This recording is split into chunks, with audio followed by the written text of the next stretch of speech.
Downing Street braces for today's announcement. GBNews political correspondent Tom Harwood joins us live from number 10. Morning, Tom.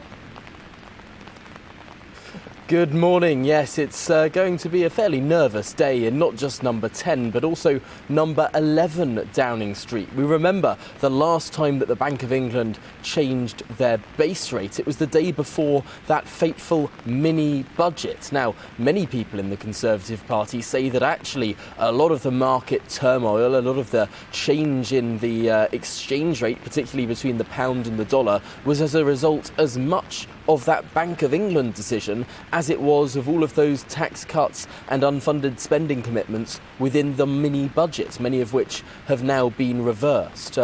We'll remember the former Business Secretary Jacob Rees-Mogg particularly talking about the interest rate differential between the United Kingdom and the United States. Well, following the news from the Federal Reserve last night that US rates have risen to 4%, UK rates are still at 2.25%. So even with a historic 0.75 rise this morning, we will still see a 1% gap between the US and the UK when it comes to those base rates. And that potentially is one of the reasons we've seen the pound slip this week from $1.16 down to $1.14. So clearly there are issues when it comes to the exchange rate from having too low interest rates. However, also on the political side of things, the government is very wary of rates going too high, because we know that that makes mortgages less affordable for people. Mortgage rates go up as a consequence